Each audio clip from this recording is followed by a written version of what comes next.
by Ryan Heath, presented by Shell. Subscribe to the podcast on Spotify, Apple, Google, SoundCloud, Stitcher. View in your browser. Listen to the latest episode of EU Confidential, in which the Politico team turns the tables on Ryan Heath, who finishes as host of EU Confidential this episode, and interviews him about the high, lows and changes he has seen in EU politics over the past 12 years. On Spotify, Apple, Google, SoundCloud, Stitcher. Summer's over, it's almost time for the final holiday stragglers to get back to the desks, but the next president of the European Commission has already been hard at work. Ursula von der Leyen spent much of the past week interviewing nominees for her team. Keeping in mind that some candidates might be rejected and governments might have to put forward new names, the current list of candidates brings us to the following distribution per political family: EPP 9, Austria, Bulgaria, Cyprus, Germany, Greece, Hungary, Ireland, Latvia, Croatia. There are 13 men and 12 women nominated, excluding Romania, who nominated both a woman and a man, and Italy, who hasn't nominated anyone.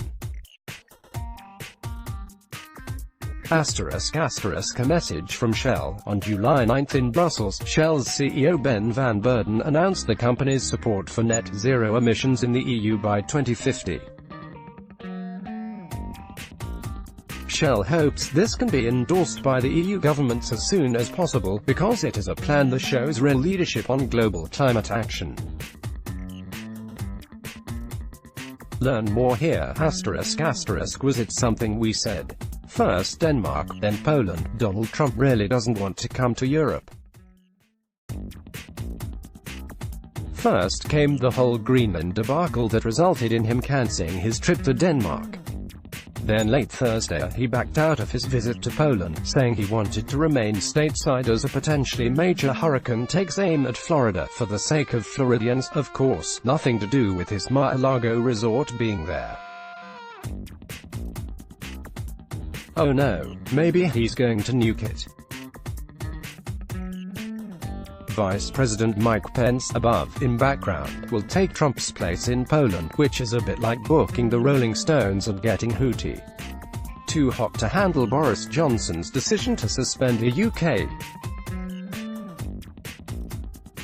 Parliament for almost a month in the run-up to Brexit caused shockwaves in Britain and beyond.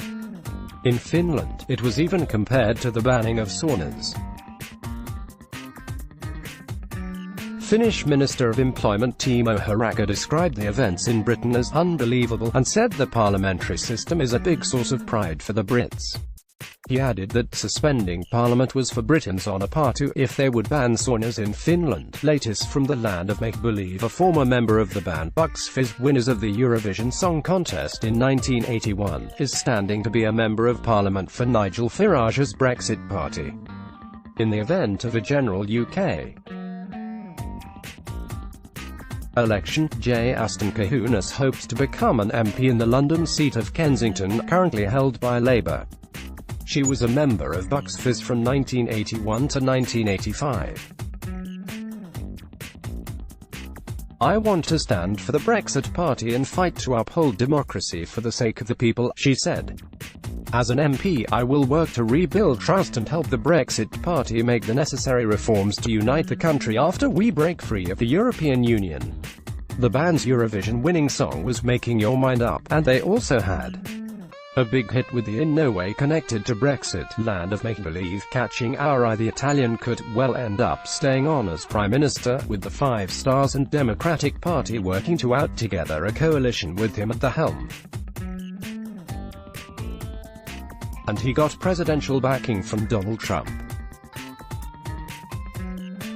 Pity he got his name wrong. Giuseppe. Top Politico reads flying high with the Brexit Party. Emilio Casaleggio. Von der Leyen looks to overhaul Commission power structure. Kalina Orishikov. Jacopo Barragasi. Maya de la Borme. Village Mayor exposes France's pesticide schism. Eddie Wax. Top Weekend reads from elsewhere. The air conditioning trap. How cold air is heating the world. Guardian. Cooler, farther and less crowded. The rise of under-tourism. New York Times. The corrupting of democracy. Economist. ****. A message from Shell. Shell's CEO Ben van Beurden announced on July 9 in Brussels the company's support for climate neutrality in the EU by 2050. delivering on it will require unprecedented collaboration and action between all parts of society. The European Council should commit to an energy transition that achieves net zero emissions in the EU by 2050 as soon as possible. An enabling framework to accelerate investment in cleaner energy and carbon sinks is critical to enable companies like Shell to adapt and respond quickly. Businesses from all sectors will need to provide low-carbon solutions which are affordable, convenient and compelling for the customers. We will continue to play our part. In December 2017, Shell announced its net carbon footprint ambition. Our plan is to reduce the net carbon footprint of the energy products we sell in step with society's progress towards meeting the Paris Agreement. That means fewer greenhouse gases emitted on average with each unit of energy we sell, by around 20% by 2035 and by around half by 2050. Read more about Shell's net carbon footprint ambition here. ***. Subscribe to the Politico newsletter family. Brussels Playbook, London Playbook, EU Confidential, Sunday Crunch, EU Influence, DC.